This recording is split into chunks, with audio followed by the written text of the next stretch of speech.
Every philosophical tradition, every religious system, every serious attempt to understand human nature has had to confront the same uncomfortable truth. Humans are capable of extraordinary darkness, of cruelty that seems to exceed any evolutionary purpose, of evil that cannot be explained away as mere survival instinct or social conditioning gone wrong.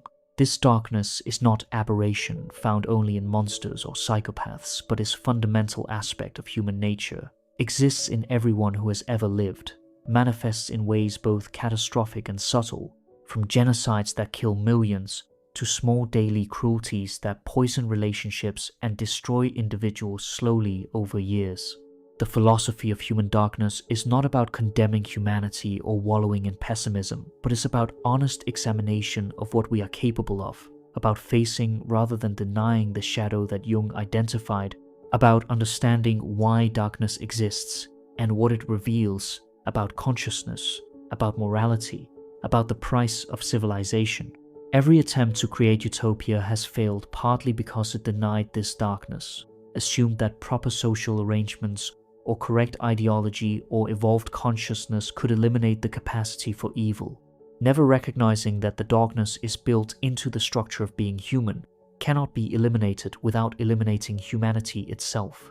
Understanding the philosophy of human darkness means examining it from multiple perspectives: psychological, examining the shadow and the unconscious forces that drive cruelty; philosophical, questioning whether evil is real or is merely a label we apply to behaviors we dislike; existential, recognizing that freedom includes freedom to harm; moral, asking what this darkness means for how we should live and what we can reasonably expect from ourselves and others.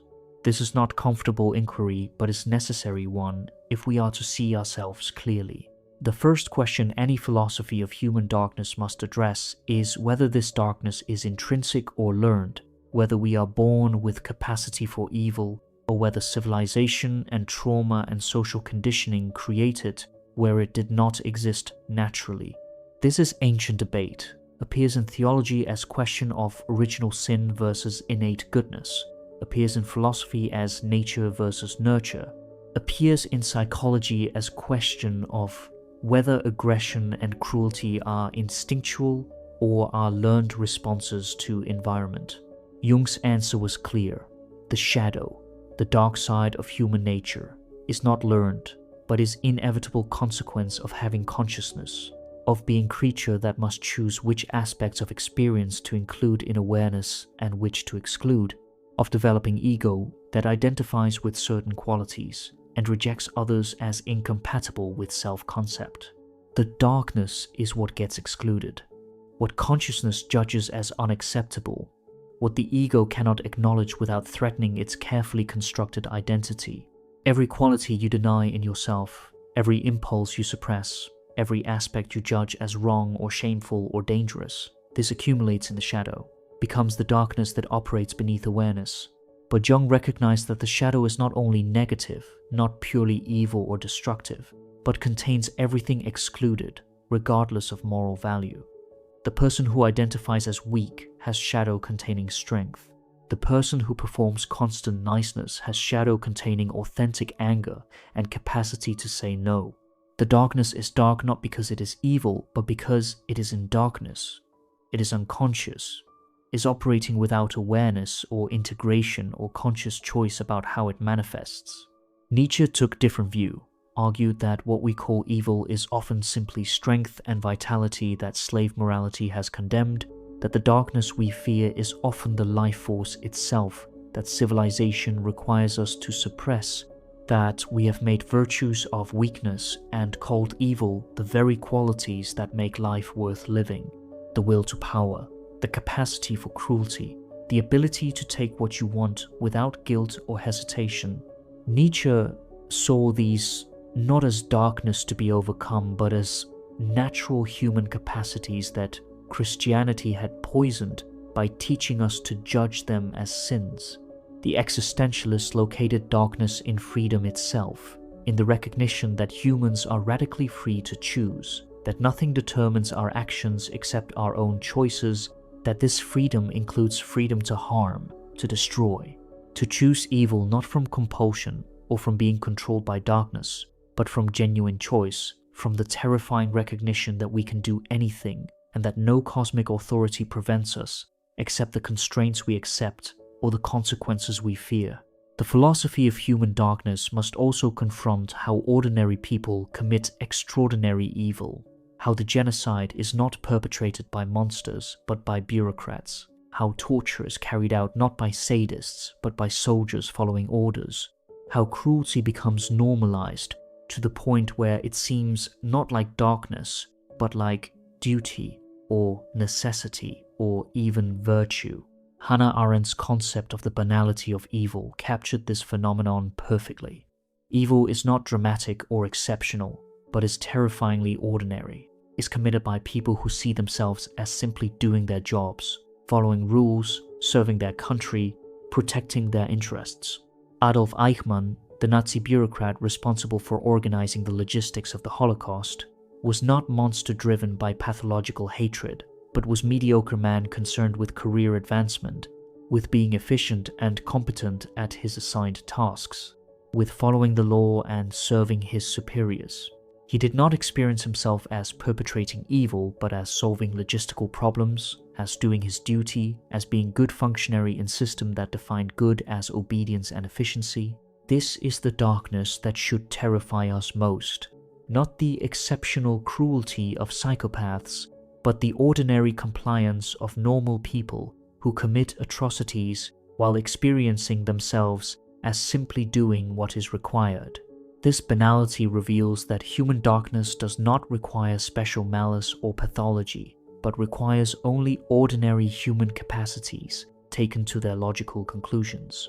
The capacity to follow orders without questioning their morality, the capacity to dehumanize others so that harming them feels permissible, the capacity to compartmentalize so that the person who commits atrocities at work can return home and be a loving parent and feel no contradiction, the capacity to see oneself as victim or as merely following necessity so that responsibility for harm is avoided. Philip Zimbardo's Stanford prison experiment demonstrated this with disturbing clarity.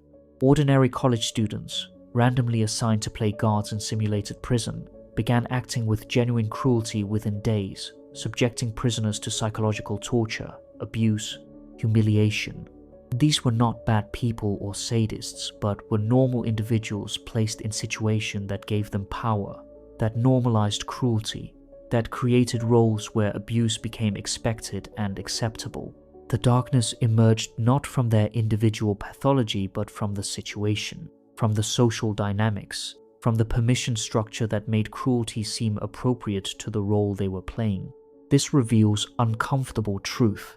The darkness is not something possessed by evil people, but is capacity that exists in everyone, that emerges under certain conditions, that normal social arrangements can activate in ordinary individuals who would never see themselves as capable of such behavior. Another dimension of human darkness that philosophy must address is how ideology and moral certainty enable cruelty, how people commit the worst atrocities, not despite believing they are good, but precisely because they believe they are good, because they are convinced they are serving righteous cause, because they have moral framework that justifies harming others in service of higher purposes. This is darkness that emerges not from rejecting morality, but from embracing it too completely, from being so certain of your righteousness that you can commit any act without guilt or hesitation. Dostoevsky understood this profoundly. In The Brothers Karamazov, Ivan Karamazov articulates the logic. If God does not exist, then everything is permitted. But Dostoevsky recognized the more dangerous truth. If you believe God does exist and has commanded you to act, then everything is permitted in service of divine will. The Inquisitor tortures heretics not from sadism, but from genuine belief that he is saving souls, that temporary suffering in this world is justified by eternal salvation it enables. The Crusader kills infidels not from hatred, but from conviction that he serves God's purposes, that violence in service of righteousness is not only permissible but is holy duty. This pattern repeats across ideologies. The revolutionary who kills in service of utopian vision experiences himself not as murderer but as midwife to better world, as someone willing to do necessary violence that softer souls cannot stomach, as historical agent serving progress that justifies any means. The nationalist who commits ethnic cleansing sees himself as protecting his people, as defending civilization, as doing what is necessary for group survival, even when it requires eliminating those designated as threats or contaminants. The darkness here is not absence of morality, but is morality taken to its extreme, is moral certainty that eliminates doubt, is righteousness that makes cruelty not only permissible but obligatory. The person committing atrocity in service of ideology does not experience moral conflict, does not suffer guilt, does not question whether their actions are right because the ideology has provided complete answer, has designated certain groups as legitimate targets, has framed violence as necessary service to higher cause. This reveals that human darkness is often enabled not by lack of values, but by too rigid adherence to values. Not by moral relativism, but by moral absolutism. Not by believing in nothing, but by believing too completely in something. The person who can doubt, who can question, who can recognize moral ambiguity, this person has defenses against certain forms of darkness that the true believer lacks. The philosophy of human darkness must also examine the role of dehumanization, the psychological process through which we transform other humans into something less than human, into objects or animals or abstractions that can be harmed, without triggering the empathy and moral consideration we extend to those we recognize as fully human. This is not rare aberration, but is common mechanism that appears across cultures and throughout history, is how genocides become psychologically possible, how torture can be carried out without overwhelming guilt, how slavery can be maintained by people who consider themselves moral. The language reveals the process. Jews were not people, but were vermin, were infestation to be eliminated. Tutsis were not fellow humans, but were cockroaches to be exterminated. Enslaved Africans were not persons, but were property, were livestock to be bought and sold and worked. This linguistic dehumanization is not merely descriptive, but is performative, creates the psychological conditions under which harming these designated others feels permissible or even necessary, transforms murder into pest control, transforms cruelty into property management. The dehumanization operates through several mechanisms. Physical distance prevents direct encounter with the humanity of victims, allows bureaucrat to organize deportations without seeing the faces of those being sent to death camps, allows drone operator to kill from thousands of miles away without confronting the actual humans being destroyed. Abstract categorization replaces individual recognition, transforms persons into statistics or into members of threatening groups, rather than into unique individuals with their own hopes and fears and families. Role-playing facilitates dehumanization by allowing people to see themselves as merely performing assigned function, rather than as moral agents making choices. The guard is just following prison protocol. The soldier is just following orders. The bureaucrat is just processing paperwork efficiently. The role provides psychological distance from personal responsibility, allows the person to see their actions as determined by position rather than by choice, as required by circumstances rather than as expressions of their own moral character. But dehumanization is not complete psychological transformation. The person who dehumanizes knows at some level that they are dealing with humans, must actively suppress the recognition of shared humanity, must maintain the dehumanization through constant psychological effort. This is why atrocity often requires group support, why those who commit it surround themselves with others who reinforce the dehumanization, why breaking from the group and seeing victims as human again is so psychologically difficult and often leads to breakdown or to desperate attempts to undo what was done. The philosophy of human darkness must also address not only the active evil of those who harm, but the passive darkness of those who watch and do nothing, who allow atrocity to occur through indifference or complicity, or the calculation that intervention would cost more than they are willing to pay. This passive darkness may be more pervasive than active cruelty, may enable more harm, may reveal something more disturbing about human nature than the exceptional acts of those who actively perpetrate violence. The bystander who watches someone being attacked and does nothing, the citizen who knows about concentration camps and continues ordinary life, the colleague who witnesses harassment and remains silent, the person who sees injustice and concludes it is not their problem. All these manifest darkness through passivity, through choosing not to act when action might prevent harm. This is not neutrality, but is choice, is decision that someone else's suffering does not matter enough to justify the risk or cost or inconvenience of intervention. This passive darkness reveals that evil does not require malice, does not require hatred or sadism or desire to harm, requires only indifference.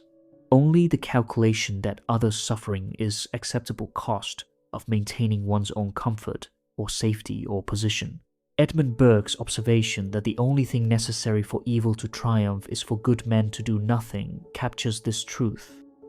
Most harm occurs not because of active perpetrators, but because of passive enablers, not because people choose evil, but because they choose nothing, when choosing nothing allows evil to continue. The psychology of this passivity is complex. People do not experience themselves as complicit, do not see their inaction as choice that enables harm, construct narratives that absolve them of responsibility. What could I have done as individual? It is not my place to interfere. I have my own problems to worry about. Someone else will handle it. These rationalizations are not dishonest, but are genuine psychological defenses, are ways of avoiding the recognition that passivity is choice, that not acting is acting, that allowing harm is participating in harm even when you are not direct perpetrator. This passive darkness also appears in systemic injustice, where no individual seems responsible, but everyone participates in maintaining structures that harm certain groups. The person who benefits from system is not actively oppressing anyone, but is complicit through accepting benefits, through not questioning arrangements that advantage them at others' expense, through passive participation in structures whose harm they do not personally inflict, but whose existence depends on their continued cooperation. Perhaps the most disturbing aspect of human darkness that philosophy must confront is not that people commit cruelty despite feeling guilty, but that some cruelty provides pleasure, that humans can derive satisfaction from causing pain, that the darkness is not always burdened to be borne in service of higher purpose, but is sometimes actively enjoyed, sought out, repeated because it feels good rather than because it serves survival or ideology or defensive necessity. This sadistic pleasure appears across contexts and cultures. The torturer who enjoys the power, who takes satisfaction in breaking the victim, who continues inflicting pain beyond what information extraction requires because the act itself is gratifying. The bully who feels pleasure in dominating, in seeing fear in the victim's eyes, in exercising power over someone weaker. The person who takes secret delight in others' failures, who enjoys gossip that destroys reputations, who feels satisfaction when those they envy experience misfortune. Nietzsche recognized this dark truth and refused to moralize it away. The will to power includes desire to dominate, to see oneself as superior through making others inferior, to experience one's strength through exercising it over those who are weaker. This is not pathology, but is natural expression of vitality, is how power feels itself, is pleasure, that evolution built into us because dominance served survival even when it required cruelty. Freud identified death drive, thanatos, the instinct toward destruction that operates alongside eros, the life instinct. This death drive manifests not only in self-destruction, but in aggression toward others, in pleasure derived from destruction, in satisfaction that comes from tearing down what exists. The child who destroys the carefully built tower, the person who burns bridges with those who care about them, the revolutionary who delights in destruction even more than in what might be built afterward, all manifest this drive toward negation and destruction that Freud saw as fundamental to human psychology.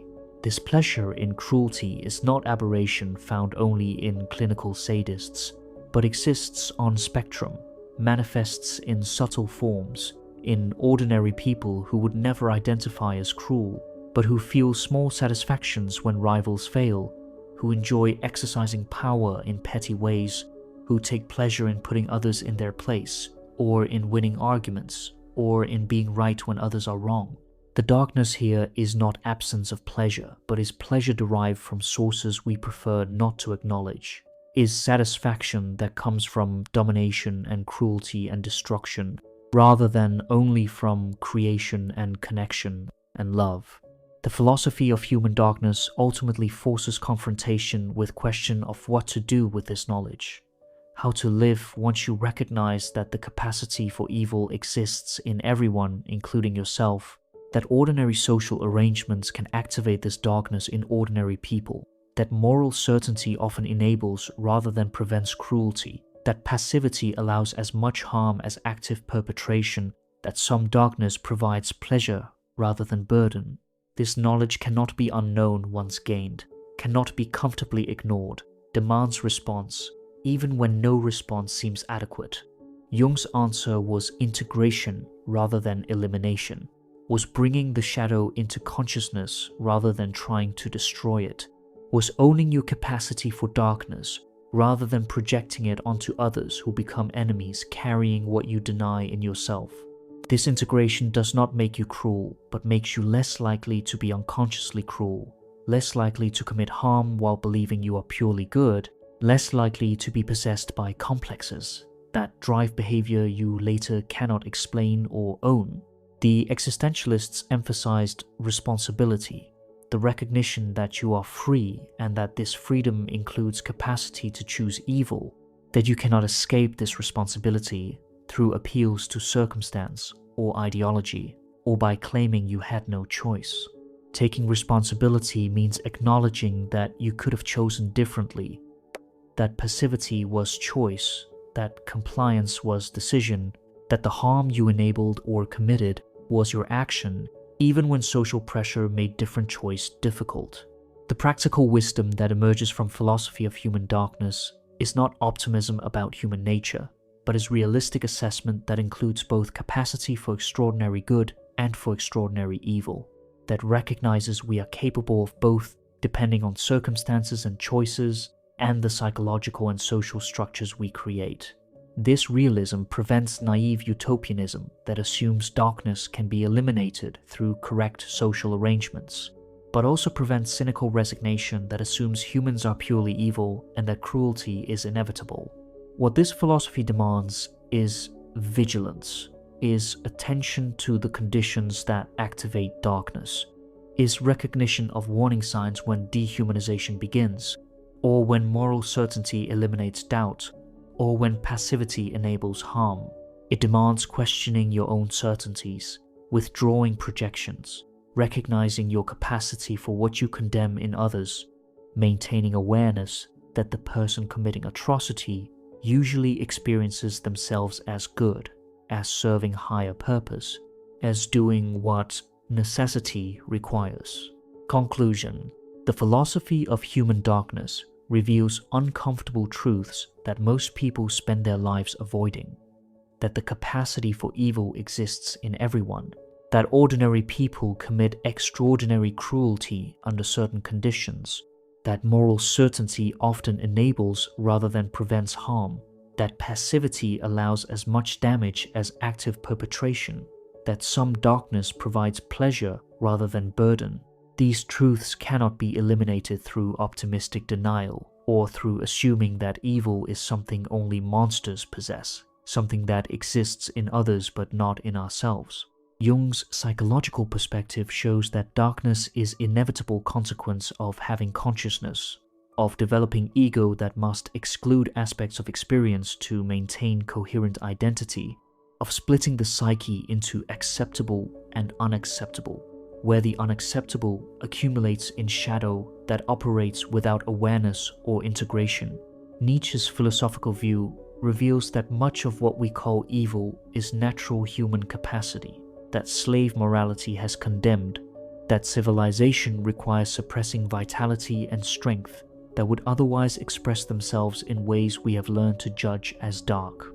The existentialists locate darkness in freedom itself, in recognition that humans are radically free to choose, and that this freedom includes capacity to harm, to destroy, to choose evil not from compulsion but from genuine choice. Hannah Arendt's analysis of banality of evil demonstrates that atrocity is committed not by monsters but by ordinary bureaucrats following orders, by normal people placed in situations that normalize cruelty, by individuals who experience themselves as simply doing their jobs rather than as perpetrating evil. The mechanisms that enable darkness are disturbingly ordinary. Dehumanization that transforms humans into objects or animals that can be harmed without moral consideration. Ideological certainty that justifies any cruelty in service of higher purpose.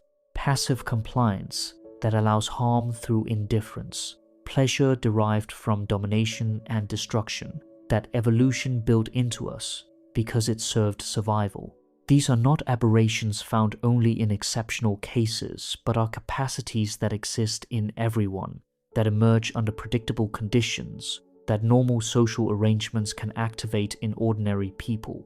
Understanding the philosophy of human darkness does not make you dark or cynical, but makes you realistic, makes you capable of recognizing when conditions are creating danger, when dehumanization is beginning, when moral certainty is eliminating doubt, when your own passivity is enabling harm.